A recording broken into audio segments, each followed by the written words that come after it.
이 말씀을 전하면서도 저는 뭐 여러 가지 생각을 할 수밖에 없고 또 뭐 여러분의 생각이 궁금하기도 하고 그렇습니다. 다른 게 아니라 자칫 잘못해서 이것이 여러분들에게 공부한다, 교회 공부하러 온 것만은 아닌데 하는 그런 경험이 제가 있기 때문에 혹시 이제 그런 생각을 하실 수도 있고 또 여러분들이 어떻게 생각하실지 잘 모르겠어요. 그럼에도 불구하고 제가 여러분들에게 이 예배에 대해서 그리고 당분간은 몇 가지 우리가 정말 꼭 제가 여러분들하고 교회를 이제 우리가 설립을 해야 되는 입장이기 때문에 여러분들하고 그 전에 꼭 나누고 싶은 내용들이 있기 때문에 여러분들하고 하지 않을 수가 없습니다. 사람들마다 여기에 예배를 드리러 나올 때는 여러 가지 이유가 있으실 거예요. 목사와 성도는 좀 다를 겁니다. 어쩌면은 일반적으로 볼 때 목사는 좋은 교회, 뭐 성경적인 교회, 뭐 이런 생각을 주로 많이 할 가능성이 크고요. 또 성도들은 거기까지 생각을 잘 못할 수도 있어요. 하시는 분도 계시겠지만 못할 수도 있고 내가 지금 하루하루 살아가는 게 버겁고 힘겹고 그런데 좋은 교회가 무슨 그게 큰 의미가 있어. 내 마음을 위로해주고 내가 좀 평안을 얻고 그게 중요하지. 이렇게 서로의 생각이 다를 수가 있어요. 그건 어쩔 수가 없다고 저는 생각을 해요. 근데 교회는 근데 그게 어느 정도는 서로가 다를 수 있지만 시간이 흘러가면서 서로가 거대한 틀에 있어서는 비슷해져야만 한 교회를 이루어 나갈 수가 있는 것이죠. 안 그러면 늘 이렇게 서로 다른 곳을 바라보며 갈 수가 있기 때문에 그렇습니다. 그래서 저는 여러분들께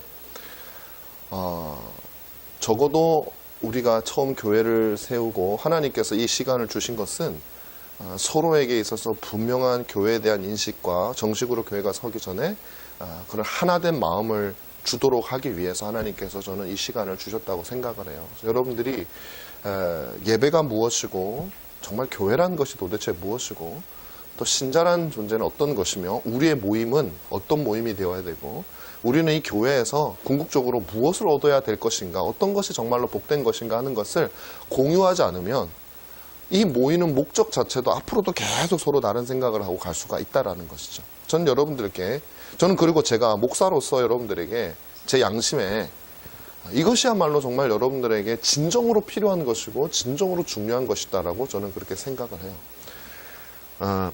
환자가 마침 여기가 병원이네요. 환자가 이렇게 왔는데 그런 환자들이 많다 그래요. 분명히 자기가 진료를 받으러 왔는데 약명까지 다 얘기해가지고 이 약 주세요. 뭐 만성 환자겠죠. 뭐 이런 질병 이 약 주세요. 저 약 주세요. 막 그렇게 제 동생도 의사거든요. 근데 걔가 그러더라고. 예전에는 그렇게 기분이 나빴대요. 자기가 진료를 받으러 왔으면은 의사가 주는 대로 먹어야지. 주는 대로 안 먹고 나 그거 안 먹을 거니까 뭐 이거 주시오 뭐 이렇게 한대요. 근데 요새는 이제 그게 막 익숙해져가지고 해달라면 해달라는 대로 그냥 해준다 그러더라고. 근데 그거는요. 물론 이제 그게 가능한지는 잘 모르겠어요. 그런데 사실 그 환자는 자기 병에 대해서 자기가 잘 안다고 하지만 사실 잘 아는 건 아니거든요. 그러면 제일 좋은 건 뭐냐면 그 병을 진단하고 그 병에 대해서 공부를 하고 알고 있는 의사가 처방해주는 약을 먹는 게 사실 제일 안전하다고 저는 생각을 해요. 근데 이제 사람들은 그렇지가 않은 사람이 많은 것 같아요. 교회도 어쩌면 좀 비슷할 수 있을 거라는 생각을 하게 됩니다. 성경을 통해서 정말 우리에게 진정으로 위로가 되고 우리가 정말로 참된 영적이고 깊은 어떤 소망과 즐거움을 누리기 위해서 연구하고 제가 또 공부하고 또 경험했던 그런 것들을 여러분들에게 알려주는 것도 마치 의사가 처방하는 것처럼 그렇게 중요할 수 있는데 이제 이제 우리 성도들은 내가 원하는 것을 얻기 위해서 교회에 오기가 굉장히 쉬워요. 그건 당장은 얻을 수 있을지 모르지만 병의 근원적인 질병은 치료할 수 없어. 그럼 의사가 필요가 없죠. 의사 뭐가 필요하겠어. 그렇죠? 내가 다 내 몸을 다 진단하고 이 약 주시오. 약 가서 약만 받아오면 되니까. 저는 여러분들과 함께 그런 부분에서 저와 여러분들이 제가 목회자로서 여러분들이 어떻게 한다는 것이 아니라 그런 경험을 제가 다른 곳에서 많이 했기 때문에 함께 서로 신뢰하면서 그 일들을 한 발짝 한 발짝 해나갔으면 좋겠다라는 생각이 듭니다. 제가 오늘 앞에 길게 서두를 말하는 이유는 우리가 지금 하고 있는 이 예배에 대한 내용들이 결국 여러분의 영혼과 그 영혼의 건강과 그 궁극적인 우리의 행복을 위해서 굉장히 중요한 기초를 놓을 수 있는 것이기 때문에, 그러니까 앞으로 우리가 세워나갈 교회는 바로 이 원리에 의해서 예배를 이루어 나가는 것이고 또 교회를 이루어 나갈 것이기 때문에 여러분들에게 이거 충분히 나누지 않으면 왜 우리는 예배를 이렇게 드려요? 우리 교회는 왜 이렇게 자꾸 이제 그것들이 반복될 수가 있다라는 것입니다. 그래서 여러분들과 함께 충분히 나누고자 하는 것이죠. 자, 저는 지난 2주의 말씀을 통해서 참된 예배가 뭔지에 대해서 여러분들에게 말씀드렸어요. 여러분들 꼭 기억하시길 바랍니다.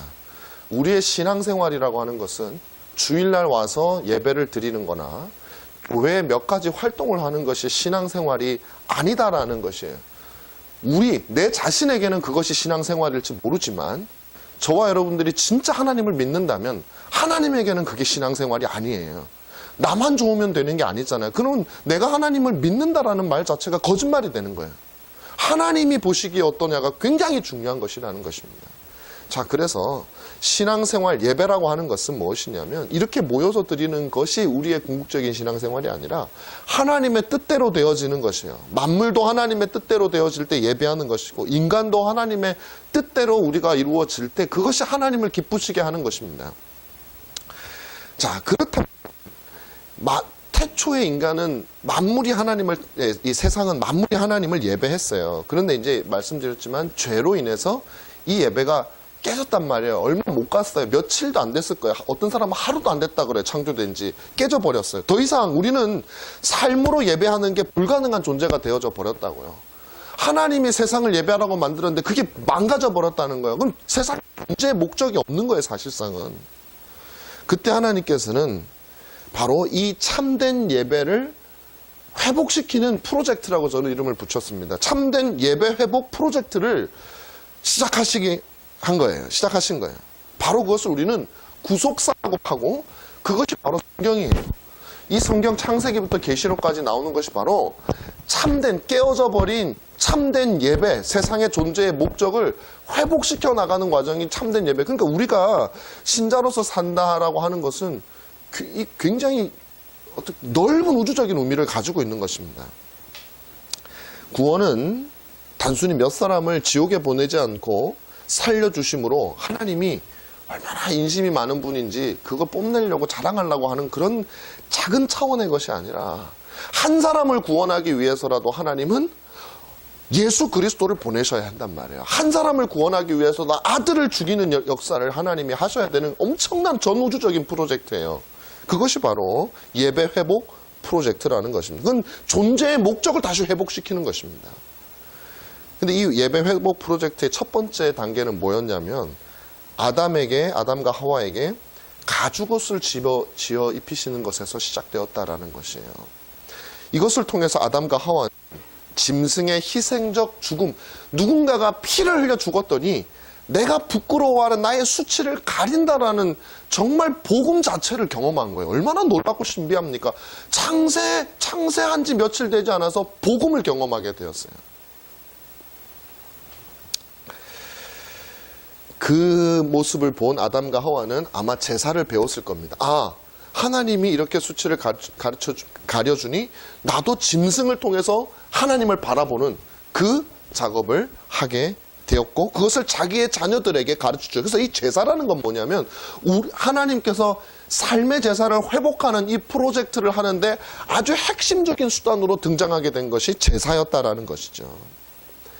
또 다른 의미의 예배가 된 거예요. 여러분 이 구약의 이 제사가 오늘날 예배로 연결된다고 제가 말씀을 드렸죠. 그러니까 여러분 여기서 우리가 드리는 이 예배의 진정한 의미가 나오는 거예요. 이건 뭐냐면 바로 우리가 삶으로 드리는 하나님의 예배 회복 프로젝트 속에서 우리로 하여금 그쪽으로 회복되게 하기 위해서 하나님께서 임시적으로 우리 주신 수단이란 말이에요. 여러분 천국 가면요. 우리는 주일날 모여가지고 하나님께 예배하고 그러지 않아요.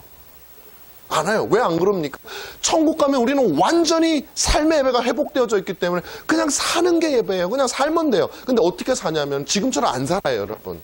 거기서는 항상 하나님의 복되심을 우리가 경험하고 그것을 우리가 찬양하면서 사는 거예요. 그러니까 예배가 따로 필요가 없어요. 이 땅에서는 그러나 이 참된 예배와 그리고 우리의 현재의 죄악된 상태를 연결해주는 이 의식으로서 우리가 모여서 드리는 이 예배가 제사와 같은 개념으로 우리에게 필요하게 되었다라는 것입니다. 그러니까 여러분, 우리가 이걸 갖다가 우리의 예배, 우리가 종교활동, 신앙활동의 전부라고 여기면 왜 안 되는지 아시겠죠? 이건 수단에 불과한 것이에요. 근데 이 참된 예배를 회복하는 것은요, 굉장히 어려운 일입니다. 쉽지가 않은 것이죠. 그냥 능력 주신다고 되는 게 아니라 아까 말씀드린 대로 우리로 하여금 죄악으로 망가진 우리를 다시 하나님께 거룩한 참된 예배로 하는데, 하나님이 하신 일이 뭐냐면 짐승을 죽이는 것이고, 그것은 그것조차도 상징이었고, 자기 아들 예수 그리스도를 이 땅에 오셔서 모든 율법을 다 지키게 하시고 마지막에 십자가에서 죽는 것까지 하셔서 율법을 다 지킴으로 말미암아 이 참된 예배가 회복되어지는 기틀을 놓은 거거든요. 굉장히 어려운 것입니다. 죄의 영향력이 너무 크기 때문에 그래요. 우리가 평생에 걸쳐서 우리가 죄악을 범하는데, 이 죄악을 우리가 감당해내는 것이 너무나 쉬운 일이 아니기 때문에 그것을 제거해주는 작업이 우리 평생에 일어나게 된다라는 것이, 그것이 바로 영적인 전투입니다. 예배 회복을 위한 주님의 프로젝트에 굉장히 어려운 일이라는 거예요. 우리의 죄의 크기가 큰 만큼 그 죄를 극복하고 참된 예배로 돌아가는 일도 보통 일이 아니라, 하나님께서도 자기 아들을 죽여야 했지만 우리들도 평생에 싸워나가야 될 만큼 어려운 일이라는 거죠. 오늘 본문이 우리에게 그것을 알려주죠. 우리가 드릴 영적 예배, 참되고 합당한 예배가 뭐냐? 우리 몸을 하나님이 기뻐하시는 산 제물로 드리는 거라는 거. 산 제물로. 자, 여기 제사와 제물이라는 얘기가 나와요, 여러분. 제사와 제물이라는 얘기가 나와요. 근데 보세요. 뭐라고 하냐면 산제물이라 그래요. 산제물. 여러분, 산제물이라는 게 세상에 어디 있어요? 제물은 죽어야 제물이지, 살아있는데 무슨 제물이. 근데 산제물이라고 얘기를 해요. 그럼 이게 무슨 말이냐? 구약의 제사는 확실히 아니죠. 산제물이니까. 구약의 산제물 없어요. 다 죽여야 되는 거예요. 이것은 무엇이냐면 우리 삶 자체가 제물이 돼야 된다는 얘기예요. 여러분의 너희 몸을 그랬잖아요. 여러분의 몸이 없어질 때까지, 그 몸이 살아있을 때까지, 우리가 죽어가지고 흙에 묻혀서 분해가 되든지 아니면은 불에서 화장되어서 없어지든지, 그때까지 우리의 몸이 살아있는 제물이 돼야 된다는 것이에요. 근데 제물이라고 한 건 아까 죽음을 의미한다 그랬죠? 그러면 우리가 살아서 예배를 드린다, 살아서 제물이 된다는 것은 무슨 의미일까요? 살아있으나 죽은 상태로 지내라는 겁니다. 이게 무슨 말? 뭐가 살아있고 뭐가 죽습니까? 우리의 영은 살지만 우리의 육은 죽어야 된다는 거예요. 새로운 자아는 살지만 옛 자아는 죽는 삶이라는 게, 그게 산제물이라는 것이에요. 하나님의 의가 살고 내 의는 죽어가는 거, 그것이 자기 부인이고 그것이 우리가 산제. 그래서 저는요, 여러분, 순교자가 우리 육신을 믿음으로 말미암아 내 육신을 죽게 하는 거잖아요. 엄청난 일이지. 그 진짜 대단한 일이죠. 그거 할 사람 누구나 다 할 수 있는 일은 절대 아니잖아요. 근데 사실 저는요, 그만큼이나 어려운 게 뭐라고 생각하냐면, 너희 몸을 산 제사로 드리라고 하는 이 말이라고 생각. 이 말은 평생 동안 나는 내 죄악된 자아를 죽여나가는 일을 하는 거예요. 그리고 하나님께서 주시는 새로운 자아의 기뻐하심을 쫓아가는 거예요. 그건 얼마나 어렵냐면, 사도 바울이라고 하는 위대한 사도조차도 오호라 나는 곤고한 사람이로다 라고 고백하지 않을 수 없을 만큼 자기를 죽이는 일은 어려운 일이에요. 근데 그것이 바로 산 제물로 드리라고 하는. 그러니까 그만큼 우리가 하나님께 예배를 한다라는 것은, 삶으로 예배를 한다는 것은 굉장히 어려운 겁니다, 여러분. 여러분들이 살아가는 인생 자체가 그래야 하나님, 우리 인간이 존재하는 목적인데 그게 어렵다고요. 굉장히 어려운 일이라고요. 그래서 하나님께서는, 여러분 보세요. 제사를 드릴 때 제물을요, 철저히 분리합니다. 여러분, 구약제사 레위기 한번 잘 보세요. 살을 발라내요. 그 다음에 뼈를 발굴해내요. 그리고 심지어 지방도 분리해내요. 피를 다 쏟아버려요. 그렇게 한 다음에 심지어 불에 태워버려요. 남아나는 게 없어요. 남아나는 게. 원래 짐승이가 소면 소, 양이면 양, 이 양이 가졌던 형체가 남아나는 게 없어요. 완전히 분해가 돼. 자기 게 없어지는 거라고요. 자기 게. 우리가 살아가는데 우리를 산 제물로 드린다는 것은 죄악된 나의 것이 없어지는 거예요. 우리는 내 거, 내가 즐거워하는 거, 예배도 내가 원하는 예배, 나를 즐겁게 하는 예배, 내가 좋아하는 거 많이 들어가 있는 교회, 내가 좋아하는 활동이 있는 거, 모든 것들이 내가 좋아하는 거예요. 내가 좋아하는 거. 근데 여기 뭐라 그래요? 나는 사라져야 되는, 그럼 뭐예요? 내 안에 주신 하나님의 새로운 본성이 기뻐하는 거, 하나님께서 즐거워하는 거, 그것을 나도 즐거워하게 되어져 가는 과정, 그것이 바로 산 제물로 드려지는 과정이고, 그것이 우리의 삶의 제사이며, 그것의 요약판이 뭐냐면은 바로 이 예배라는 거예요. 제사이고, 그 제사가 오늘날로 예배라고 하는 거예요. 여러분, 이 말의 의미를 아시겠습니까? 제사는 그런 거예요. 예배는 그런 거예요. 그러므로 예배는 내가 원하고 내가 좋아하고 그런 것이 아니에요. 그건 나를 예배한, 제가 지난주에도 말씀을 드렸죠. 여러분, 이 생각이 우리가 전환이 되지 않으면 정말 슬픈 현실이에요. 정말 슬픈 거예요. 평생 하나님을 예배해 본 적이 한 번도 없는 사람이 된다니까요.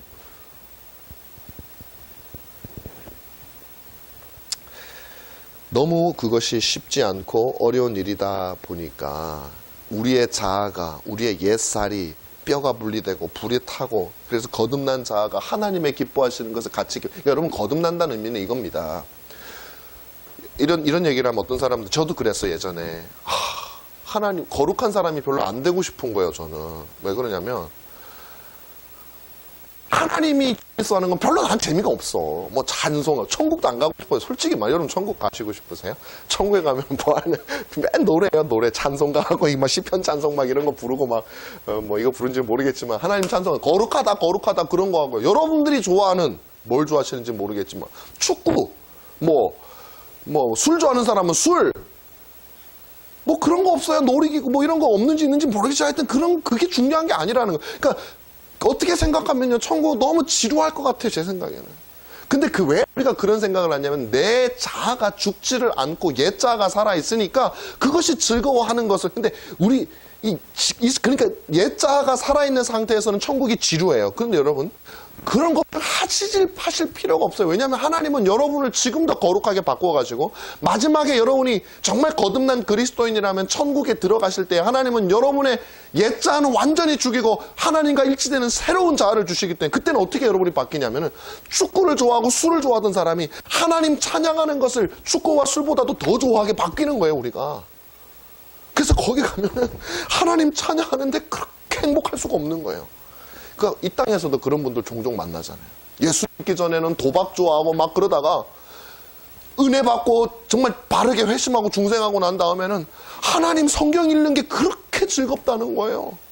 하나님 앞에 예배하고 성도들 앞에, 옛날 같으면 시시껄렁한 얘기를 하고 재미도 없겠다 그러지만 그렇게 서로 얘기하고 나누는 게 그렇게 행복하고 즐겁다는 거예요. 우리가 바뀌는 거예요. 옛 자아가 죽고 새 자아가 살아나는 거예요. 그래서 이 예배가 쉽지 않은 일이기 때문에, 참된 삶의 예배가, 하나님께서 우리에게 이 예배를 통해서, 모여서 하는 예배를 통해서 평생 동안 우리의 삶을 바꾸어 나가는 이 예배를 연습하라고 우리에게 이 예배를 주신 거예요. 세 가지 의미가 있습니다. 우리가 모여서 드리는 예배에는 세 가지 의미가 있어요. 첫 번째로는, 모여서 드리는 이 예배는 그 어려운 삶의 예배를 원리가 담겨져 있어요. 그래서 여러분들은 이 예배를 드리면서 우리의 삶이 어떻게 해야지 하나님께 예배가 되는지를 여러분들은 그 원리를 배우셔야 돼요. 여기서 원리를 배우셔야 돼요. 타락한 이후에 인간이 거룩한 지식을 잃어버렸다고 제가 여러분들께 말씀을 드렸어요. 그 지식 중에는 뭐가 있냐면, 하나님을 어떻게 해야지 기쁘게 하는지를 아는 지식이 사라져버렸단 말이에요, 인간에게. 이 말은 사람이 자기가 가지고 있는 아무리 똑똑한 사람, IQ 천재, 수학 노벨상 탄 사람이라도 자기가 곰곰이 생각을 한다고 해가지고요, 아무리 자기의 지식을 활용해도 하나님을 어떻게 기쁘게 할 수 있을지 모른다는 얘기예요. IQ하고 아무 상관이 없는 얘기라는 거예요. 굉장히 중요한 말입니다. 이런 거예요. 저는요, 여자 형제가 없이 자랐어요. 저는 이제 남동생 하나밖에 없고, 그 다음에 제 사촌 누나가 있는데, 이 사촌 누나하고는 거의 이제 교류가 없었어요. 그리고 이제 저는 이제 외가 쪽하고 주로 많이 교류했는데, 우리 외갓집에 또 남동생이 2명 있었단 말이에요. 그리고 제 동생은 4명이서 막 잘 놀았어요. 여자를 몰라. 제가 여자의 마음이 어떤지도 모르고, 지금도 잘 모르지만 그때도 몰랐어요. 여자라고는, 집에 있는 여자라고는 어머니밖에 없는데, 어머니는 어머니지 또래의 여자가 아니잖아요. 그러니까 어머니는 뭐예요? 그냥 해달라면 해달라는 다 베풀어 주시고, 그게 어머니잖아요. 근데 여기 남자분들 계시지만, 여자란 그런 건가요? 해달라면 다 해주고, 우리 집은 그렇지만 다른 집은 모르겠어요. 안 그렇잖아요. 원하는 것도 많고 남편이 날 위해서 뭘 해줬으면 좋겠는데 내가 경험한 여자는 뭘 다 해주시는 분이 어머니. 그 여자가 아닌 거예요. 제가 경험한 거는 그렇게 보면. 그러니까 저는 여자가 뭔지 모르겠어요. 연애도 저는 안 해봤어요. 연애도 별로. 우리 집사람이 제가 첫 연애 첫 결혼은 당연히 첫 결혼이고 첫 연애 첫 연애 여자친구도 없어요. 저는 관심도 없었고. 그러니까요. 이 여자를 잘 모르겠어요. 그래서 제가 아내하고 사귈 때 한번 그 얘기까지 하면 설교가 길어지니까 큰 위기에 봉착한 적이 있어요. 큰 위기에. 안 만난다 그러더라고 저를. 사귄 지 한 몇 달 됐을 때인가 그런데 안 만난다 그러는데 그 이유가 뭐냐면 제가 여자의 마음을 몰라가지고 엉뚱한 짓을 하다가 그냥 오해가 발생해가지고 그렇게 된 거예요. 그러니까 이 여자를 모르면요. 자기가 아무리 잘한다고 해봤자 여자들은 기겁을 하거나 부담을 가지거나 오해를 하거나 오히려 잘못하면 도망가 버려요. 그러니까 내가 어떻게 내 마음이 뭐 정성이 지극정성이 있다고 해서 항상 그 사람이 기뻐하는 것이 아니라는 거예요. 나는 잘해준다고 했는데 아내가 서운해하거나 부담스러워하는 경우도 지금도 많이 있어요. 아직도 잘 모르겠어요. 저는 잘 모르겠어요. 많이 늘었지 옛날보다는. 근데 잘 모르겠어요. 그러니까 우리가 하나님을 알지 못하면요. 내가 저분한테 뭘 잘해줘야지 한다고 해서 그분이 기뻐하는 게 아니라는 얘기예요. 너무 들이대도 안 되고요. 여자를 모르는 사람 막 너무 들이대면 뭐 기겁을 하고 도망가. 그럼 죽겠는 거야. 아니 내가 잘해줘도 도망가고 무관심하면 더 도망가고 어쩌란 말이야. 바로 이런 거죠. 내가 진심이면 상대방이 다 기뻐하는 것이 아니에요. 하나님을 기쁘게 하기 위해서는 방법을 알아야 되는데 인간은 알 수가 없어요. 그래서 하나님께서 우리에게 그 원리를 이 예배를 통해서 보여주시는 거예요. 어떻게 해야지 하나님이 기뻐하는지, 어떤 삶을 살아야지 하나님이 기뻐하시는지 하나님이 이 예배에 있는 하나하나의 순서를 통해서 알려주시는 거예요. 그래서 여러분들 우리 예배를 드릴 때 찬송을 하고 그 다음에 기도를 하고 설교를 하고 이 모든 것들이 하나의 의식이나 예식이라고 생각하시면 안 돼요. 그냥 그것을 별 생각 없이 참여해서 졸더라도 앉아있으면 하는 게 아니에요. 그 속에서 여러분들 이게 필요하구나. 내 삶에서 찬양이 필요하구나. 내 삶에서 기도가 필요하구나. 내 삶에서 하나님의 말씀을 듣는 것이 필요하구나. 하나님의 축도가 필요하구나. 왜 필요한지, 축복이 필요한지 우리가 그런 것들을 예배를 통해서 끊임없이 배우고 이것이 나의 기쁨이 되어야 되겠구나. 내 삶 속에서 이것이 쫙 펼쳐져야 되겠구나. 1시간짜리 집중적으로 우리가 드리는 예배의 방식이 여러분은 일주일 7일간으로 확장을 시켜버려야 되는 거예요. 그걸 우리가 배우는 거예요. 머릿속에서. 그것이 바로 이 예배라는 것입니다. 만약에 그러므로 예배는 내가 드리고 싶은 대로 하면 안 돼요. 내가 넣고 싶은 순서를 넣어서도 안 돼요. 저는 예전에는 이런 걸 되게 좋아했어요. 예배를 하나의 쇼로 생각했어요. 그리고 예배의 주인은 이 청중들이라고 생각을 했어요. 청중들이 즐거워하면 은혜로운 예배라고 생각을 했어요. 근데 여러분 우리가 정말 아주 기초적인 지식만 가지고 한번 생각해 보자고요. 하나님께 예배 드린다면서요. 그런데 하나님 취향은 생각 안 하고 왜 맨날 예배 속에 모든 것들이 내 취향만 있냐고. 그건 예배가 아니잖아요. 근데 우리 영혼이 죽는 길이에요. 죽는 길. 진짜로. 내가 살고 싶은 대로. 그러니까 예배를 내가 하고 싶은 대로 하잖아요. 하고 싶은 원리만 하잖아요. 그러면 여러분의 삶은 여러분이 살고 싶은 대로 살게 돼 있어요. 아니 예배도 내가 생각해가지고 이게 있으면 좋겠어. 집어넣는데 삶을 살 때 하나님 말씀에 귀를 기울이게 했어요. 내가 좋은 대로 하고 하나님 이해해 주실 거야. 하나님 사랑이시라면서 죄져도 다 용서하신다. 내 마음대로 사는 거예요. 여러분 그렇게 해서는 안 되는 것이죠. 만약 예배를 성도들이 즐거워하는 것에 초점을 맞추게 되면요. 우리의 삶도 그렇게 됩니다. 내가 즐거워하는 것에 초점을 맞추게 돼요. 그래서 가인의 예배가 그런 거예요. 아벨의 예배는 하나님 받으셨고 가인의 예배를 안 받으셨잖아요. 그 이유는 뭐냐면 가인은 지 마음대로 드린 거예요. 뭘 짐승을 안 잡고 이런 게 아니에요. 여러분 나답과 아비후 있죠. 아론이 제사장이 대제사장이 되고 그 아들이 4명이 있었는데 그중에 첫째, 둘째 나답과 아비후가 첫 제사를 드리러 가는데 죽었어요. 왜 죽었냐면 다른 불을 가지고 제사를 드리다가 죽었고 그 다른 불이 뭔지는 모르겠어요. 그런데 성경은 분명히 말해요. 다른 불을 가졌다. 불을 안 가지고 온 게 아니에요. 주님이 명하신 불이 아니라 자기가 생각할 때는 이게 더 좋겠다 싶어서 가져온 걸 더 나쁘겠다 싶어서 가져왔겠어요. 하나님은요. 불 질이 더 좋으냐 이게 중요하지 않아요. 내 명령을 들었냐 안 들었냐가 중요한 거예요. 두 번째로, 첫 번째는 원리를 배우고요. 두 번째로 우리가 모여서 드리는 예배는요, 우리의 삶의 예배, 흩어져서 드리는 이 삶의 예배의 이 연습장이에요. 연습장. 연습하는 거예요. 프랙티스 하는 거예요. 열심히 프랙티스 해야 됩니다. 여러분, 아는 거하고 실천하는 거하고 진짜 달라요. 운전면허 한번 생각해 보시죠. 뭐 운전면허 다 많이 있으시죠? 공부하잖아요. 처음에 이제 필기 보잖아요. 필기 100점 맞으면 그 다음날 실기 보면 합격하나요? 아니에요. 필기는 100점 맞아도 운전대를 안 잡아보면 안 된다니까요. 이게 안 돼. 안 돼요. 제가 또 운동신경이 그래도 나름대로 있잖아요. 별로 인정 안 하는 분위기지만 이게 있어요. 제가 면허 시험을 볼 때요. 첫 번째 면허 시험을 떨어졌는데 어떻게 떨어졌냐면 제가 학원을 안 다녔어요. 그때 대학 때인데 학원 안 다니고 그날이 면허 시험 날이라는 거를 까먹고 있었어. 근데 그 전날 제가 기억을 한 거예요. 그래서 면허 시험 실기를 한 번도 안 잡은 상태에서 실기를 보러 갔어요. 저 강남 면허 시험장에. 뭐 그 전에 뭐 모르겠어요. 아버지가 한두 번 했는데 기억이 잘 안 나. 그냥 뭐 학원 갔어요. 가서 이 처음에 이제 이 뭐라 그러지? 이 굴절 있잖아. 굴절. 아마 우리 요즘하고 달라가지고 잘 모를 거야. 이 굴절 코스가 있어. 코스하고 그 주행하고 있었잖아요.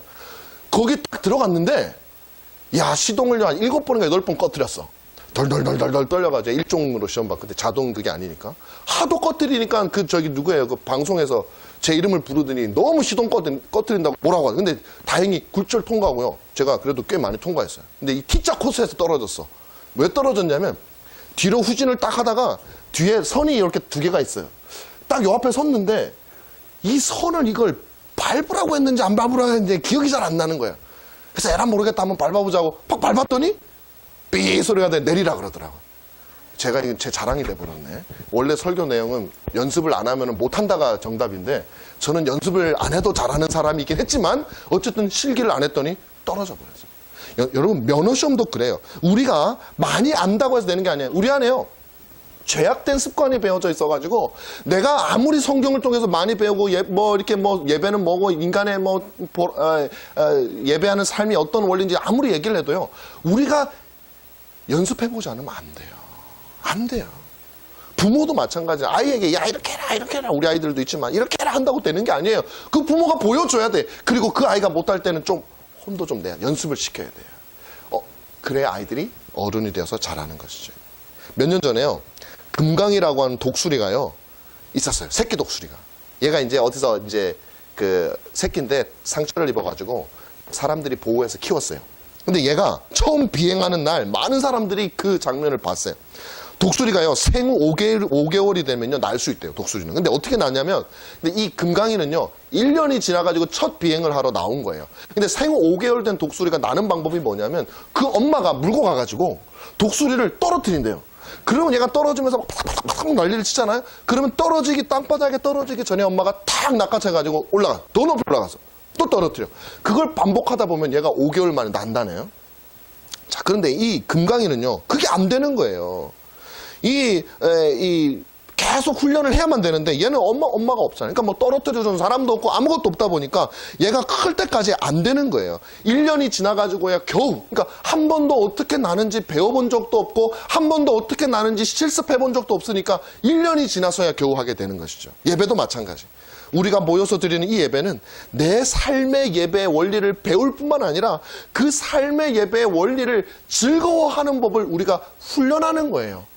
무슨 말씀인지 아시겠죠? 여러분이 이 시간 동안 다시 말하면 하나님께서 기뻐하시는 방식을 나도 훈련하면서 나도 거기에 익숙해지고 그것을 나도 즐거워하는 법을 우리가 훈련을 해야 여러분들이 바로 이 문을 나가서 가는 순간부터 여러분들이 훈련이 되고 연단이 되어진다. 제가 가끔 가다가 종종 얘기를 하긴 하는데 이런 경우가 있죠.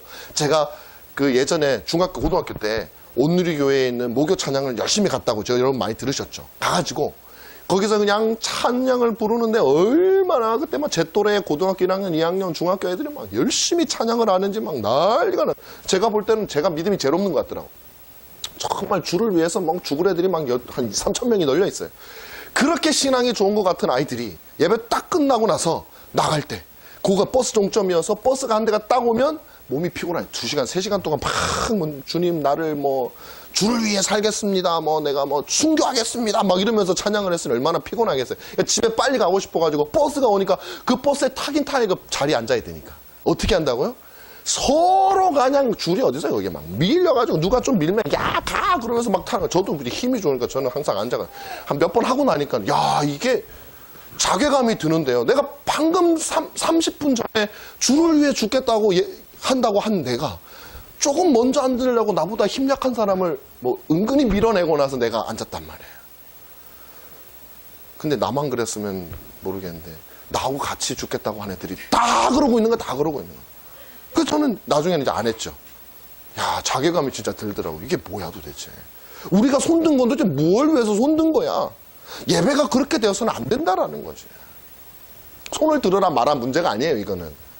이 예배는 바로 우리가 하나님의 말씀대로 살아가는 것, 그것을 기뻐하는 것을 연습하고 훈련하는 것. 세 번째로, 마지막으로, 이 예배는, 모여서 드리는 이 예배는 흩어져서 드리는 참된 예배를 위한 에너지를 공급받는 것이에요. 에너지를 공급받는 것.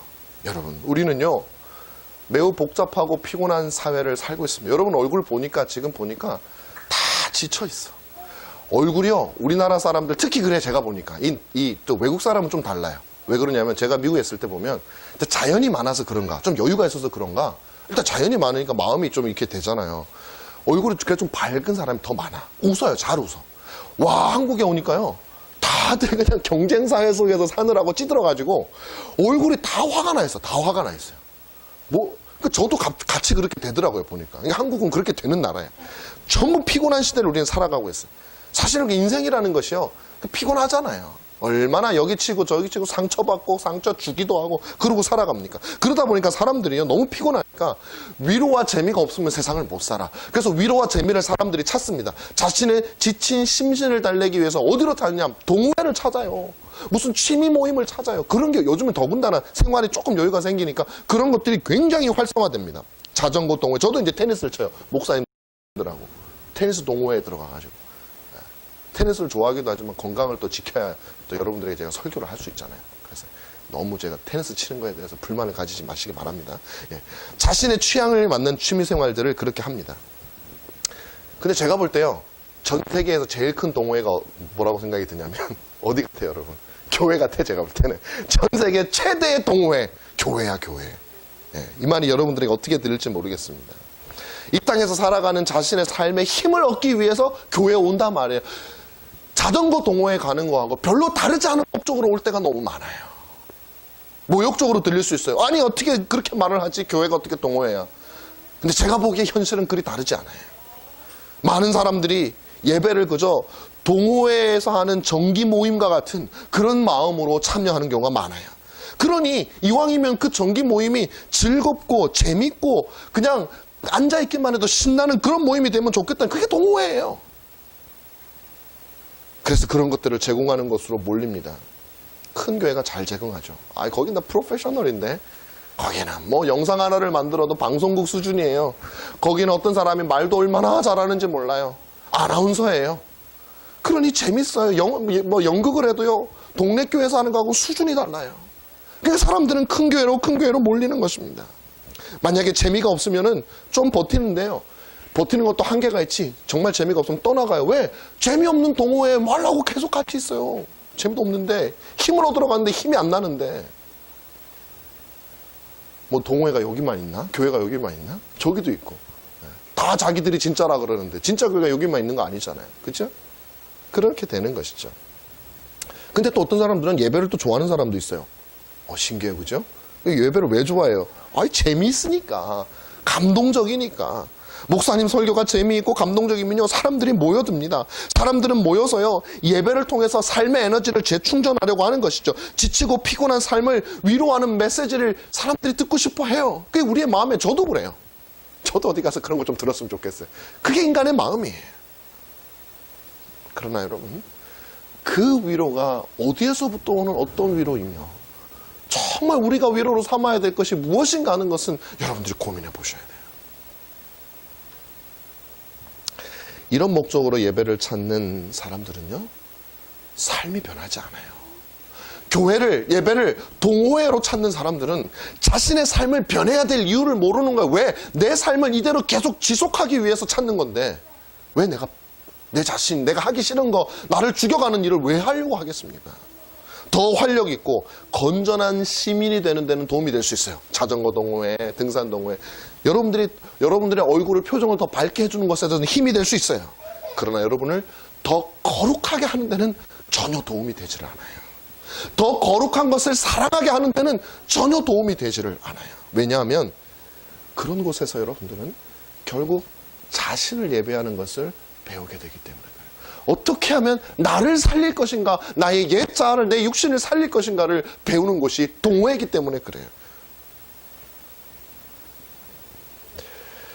그곳에서는 하나님의 마음에는 별로 관심이 없고 오로지 나의 마음에만 기쁨이 있는 것이죠. 하나님을 기쁘게 하고 감동하게 하는 것을 예배의 목적으로 삼는 것이 아니라 나를 즐겁게 하는 것을 예배의 목적으로 삼는다면 우리는 동호회에 나와 있는 거예요. 친목 모임에 나와 있는 거예요. 그러므로 그런 사람들은 사회적으로 인정받는 사람이 되기 위해서 기도하고 간구할지는 모르지만 그게 나쁘다는 건 아니에요. 우리 기도할 수 있어요. 그렇지만 그것만 기도하지. 죄와 싸우며 하나님 나라를 소망하며 대적을 위해서 기도하는 그런 사람은 되게 어렵단 말이에요. 그렇죠. 그렇게 변하지 않아요. 왜냐하면 그런 것에는 기쁨을 누리지 못하기 때문에 그래요. 내 자신이 바뀌질 않으니까. 전에 몇 년 전이죠. 지방선거 2017년인가요? 지방선거 했었습니다. 그때 이제 경기도에 강력한 그 도지사 후보가 2명 있었어요. 지금 지사이신 분하고 또 다른 당의 지사 후보가 하나 있었어요. 한 분은 입에 담을 수 없는 더러운 욕을 자기의 형수에게 한 사람이었어요. 지금. 또 한 사람은 또 반대 땅인데 그 사람은 깨끗하냐? 그 사람은 뭐로 유명한지 아세요? 아들 문제 때문에 시끄러웠어요. 그 아들이 군대에서 자기 후임병을 성추행하고 또 마약까지 복용한 아들이에요. 그 2사람이 나와가지고 지금 경기도지사, 나라를 바로 이끌겠다고 지금 그러고 있는 거예요. 모르겠어요. 뭐 그것만 가지고 그 사람들 다 평가할 수 있을지는 어떨지는 모르겠지만, 근데 재밌는 거는요, 그 2사람이 그렇게 서로 다른데도 공통점이 있어요. 공통점이 뭔지 아세요? 기독교인이고 교회 집사예요. 둘 다 기독교인이고 뭐 나름대로 열심히 하는 것 같아요. 여러분, 정말 안타까운 것은 이 2사람뿐만 아니라 얼마나 우리 주변에 또 이 사회 지도층에는 기독교인이라는 이름을 가지고 세상에 뭐 성경의 지탄은 둘째치고 세상의 기준에도 미치지 못하는 사람들이 얼마나 많이 살아가는지 몰라요. 기독교인임에도 불구하고. 여러분, 제가 묻고 싶은 건 이거예요. 어쩌면 우리일 수도 있어요. 왜 그럴까? 그거 욕하는 게 뭐가 어려워? 욕하면 되죠. 근데 우리는 이걸 물어야 돼요. 왜 그런 현상이 발생할까? 여러분 해답이 있으십니까? 저는 해답이 있어요. 왜냐하면 그들은 예배를 드리지 않았기 때문에 그래요. 모여서 드리는 예배를 제대로 드리지 않으니 삶의 예배가 될 수가 없는 거예요. 모여서 드리는 예배에 자신의 몸이 시체로 이 제물로 해체되는 경험을 하지 않고 자신의 몸을 더욱더 높이 세우는 일에 힘썼으니 세상에 나가서도 자신의 죄악된 욕구를 해체하는 것이 아니라 자신의 자아를 세워나가는 일을 하니까 그렇게 되는 거예요. 자기 부인이 있는 예배를 드려본 적이 없는 거예요. 기독교인은 뭐예요? 집사면 뭐예요? 목사면 뭐예요? 예배의 기쁨을 하나님을 기쁘시게 하는 것에 두지 않고 나를 기쁘게 하는 것에 두었기 때문에 그래요. 예배를 버티는 사람도, 예배에서 감동을 경험하는 사람도 모두 다 예배의 초점이 자기 육신에 있는 거예요. 여러분, 이제 말씀 맺으려고 합니다. 저는 지금 여러분들에게 이 예배에 대해서 말씀을 드리고 있어요. 그 이유는 무엇이냐면 정말 너무 중요하기 때문에 그래요. 제가 시편 찬송을 여러분들에게 저는 시편 찬송 부르면서도 인간적인 고민이 많이 돼요. 여러분들이 좋아하실까 안 좋아하실까? 여러분들이 지겹다 하시면 어떡하나? 그럼 어떡하지? 설교도 이렇게 맞춰줘야 어찌 되나? 몇 명 되지도 않는데 거기서 몇 사람 힘들어하면 어떻게 되지? 교회가 어떻게 되지? 시작도 하기 전에 자초하려나? 여러분, 근데 그게 중요하지 않아요. 고민은 하지만 제 방향과 결심을 확고해요. 교회가 해체되더라도 하나님께서 기뻐하시는 것들을 향해서 나가는 거예요. 왜 시편 찬송을 합니까? 우리는요, 내가 즐거워하는 멜로디에 취하기보다는 하나님께서 기뻐하시는 것을 살아가는 사람이 되어야 돼. 그게 예배예요. 그래서 시편 찬송을 하는 거예요. 굳이 여러분들 제가 다른 교회는 부르지 않는 시편을 가져다가 새로운 걸 보여드리기 위해서 하는 게 이게 뭐 새로워. 이게 500년 전에 하던 건데. 그 전부터 하던 건데. 왜냐하면 이것을 즐거워하는 것이 신자의 예배이기 때문에 그래요. 세상의 즐거운 내용이나 이야기나 스토리를 들려서 여러분을 기쁘게 하는 것이 아니라 생명의 말씀인 하나님의 말씀을 그래도 재미없더라도 전하는 것이, 그것을 즐거워하는 것이 예배이기 때문에 그런 거예요. 그렇게 우리가 이 예배에서 내 자신이 해체되고 새로운 자아가 탄생하는 것을 경험할 때에 우리는 세상 속에서 조금이라도 그렇게 사는 거예요, 여러분. 얼마나 어렵습니까? 여기에 1시간도 못 버텨가지고 내가 하고 싶은 거 또 얼마나 하고, 그것도, 여러분, 저는 가끔 그래. 제가 청중이 안 돼봐서 그럴 수도 있어요. 저도 청중돼 본 지가 오래돼가지고. 근데 가끔 그런 얘기를 들어요. 목사님, 예배를 설교를 했는데 제가 한 5분만 길게 하잖아요, 보통 때보다. 다른 데 있을 때. 바로 길다고 불평이 나와요. 그게 제일 큰 불평이 돼, 나중에는. 제가 그렇게 생각해요. 아니, 예배를 무슨 일주일에 한 번 1시간 드리는데 설교 5분 긴 게 그게 그렇게 힘든 일인가? 하나님 말씀 5분 더 듣는 게 그렇게 고통스러운 일인가? 요즘에 뭐래요? 가장 좋은 설교는 가장 짧은 설교라고 그래요. 여러분, 그게 무슨 예배의 정신이에요? 저는 그런 예배는 안 하면 안 했지, 그런 예배는 할 이유가 없는 거예요. 사랑하는 여러분, 우리는 그래서는 안 돼요. 우리는 이 1시간 드리는 예배에 내가 이렇게 해체되어지고 하나님께서 기뻐하시는 것들을 함께 기뻐하는 나로 점점 바꾸어져가는 우리를 발견해야지, 하나님이 점점 우리 닮은 하나님으로 하나님을 바꾸어 나가는 예배를 하면 안 돼요. 왜냐하면 우리가 하나님처럼 될 때 복되지, 하나님이 우리한테 적응하시면 복된 게 아니에요. 그건 하나님이 여러분을 향한 사랑이에요. 내가 명하는 대로 예배드리라. 그것은 하나님이 우리를 향한 사랑이에요. 그래야 우리가 복되기 때문에 그런 것이에요. 저와 여러분들이 하나님이 이 인간의 존재의 목적, 우주의 회복, 이 예배 회복 프로젝트를 창세전부터 시행해 오시는 데 있어서 우리가 드리는 이 주일 예배가 어떤 의미를 가지는지 여러분들이 한 주간 동안 또 잘 생각해 보셨다가 정말 그 하나님께서 말씀하시는 그 의미를 여러분들 마음속에 새기는 여러분 되시기를 주님의 이름으로 축원합니다. 기도하겠습니다. 고마우신 우리 아버지 하나님, 오늘 이렇게 정말 우리가 모여서 드리는 이 예배가 어떤